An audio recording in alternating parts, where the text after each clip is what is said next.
Budget 2026 दरमा एवं pension संपर्क में किछि घोषणा हेबो कि जानतु। सरकारी दरमा एवं पेंशन उपरे निर्भरशील लक्ष लक्ष परिवार पाई बजेट दिवस केवल आर्थिक नीति किंबा टिकस परिवर्तन विषय नुहे बरं एक संकेत देइथाय। तो आसतु आज आम यही नुआ अपडेट विषय संपूर्ण जानिबा ए वीडियो माध्यम रे। तेणु वीडियो को आरंभ करने पूर्व आपण समस्त को अनुरोध, जो मैंने एपर्यंत आम चैनल को सब्सक्राइब करना आपण मैंने एबे ही आम चैनल को सब्सक्राइब करूँ आउ ए वीडियो को लाइक शेयर कमेंट करूँ।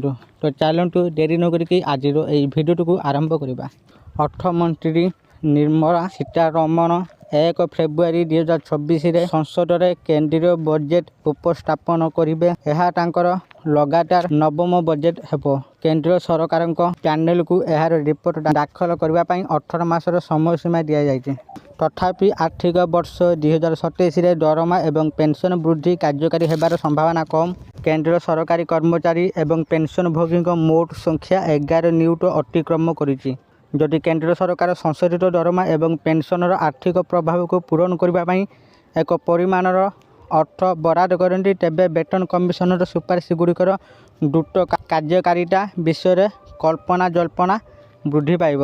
एपरी परिस्थिति रे पैनल प्रमुख अंशीदार मानक सहित आलोचना को त्वरान्वित करिपारिबो एवं मई 2027 शेष होउथिबा समय सीमा पूर्व यार रिपोर्ट दाखल करिपारिबे।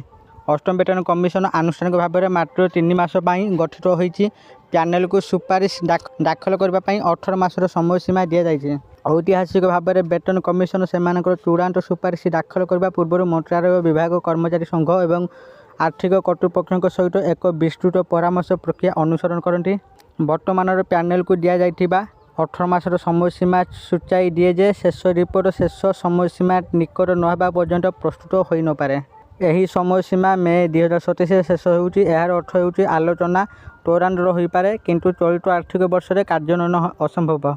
केंद्रीय बजेट रे संशोधित दरमा एवं पेंशन आर्थिक प्रभाव को समाधान करने कौन निर्दिष्ट बजेट व्यवस्था रखा जाइछि कि नहीं ताहा देखिबा गुरुत्वपूर्ण हेबो। जदि सरकार दरमा एवं पेंशन प्रदान आशा करी पांठी संरक्षण करती, तेबे यह प्रक्रिया को त्वरान्वित करिबार एक उद्देश्य को संकेत दे पारे। एपरी परिस्थिति रे कमिशन यार परामर्श समय सूची को संक्षिप्त करिपारंती एवं समय सीमा पूर्व तांकर सुपारिश दाखल करिपारिबे। प्रत्येक वेतन कमिशन चक्र एक गुरुत्वपूर्ण वैशिष्ट्य दिग हेउछि महंगा भत्ता डीए एवं महंगा रिलीफ डीआर चिकित्सा।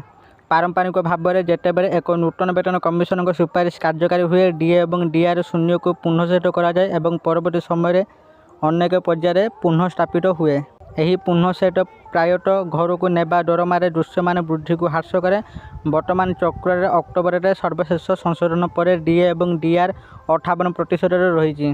गणमाध्यम रिपोर्ट अनुसार जदिव अष्टम वेतन कमिशन एक निम्न फिटमेंट फैक्टर सुपारिश करती, प्रभावशाली वृद्धि अधिक तीव्र देखा जाय पारे, कारण डीए एवं डीआर स्तर सप्तम वेतन कमिशन शेष जहाँ थिला ताहार अधारू कम।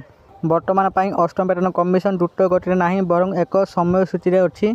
2026-27 बजेट तुरंत आश्वस्ति आनी न पारे, तथापि यह स्पष्ट करिपारे जे केते शीघ्र केंद्र सरकारी कर्मचारी एवं पेंशनभोगी माने सेमानक दरमा एवं पेंशन रे संशोधन आशा करिपारिबे। आशा करछि आपण मानकु आज भिडियोटी निश्चित भाव में भल लगी और आपण मैंने भिडियो देखि सबकि बुझी जाइए। जदि आपण मानकु ए भिडियोटी भल लगी था दयाकोरी ए भिडियो को बहुत मात्रा लाइक शेयर और कमेंट करूँ। आउ जो मैंने एपर्यंत आम चैनल को सब्सक्राइब करना आपण मानकु अनुरोध, आपण मैंने एबे ही आम चैनल को सब्सक्राइब करूँ। आज ये पुणी देखा आउ एक नुआ भिडियो से पर्यंत मु दीपू आपण मान विदाय नौची। रोची धन्यवाद।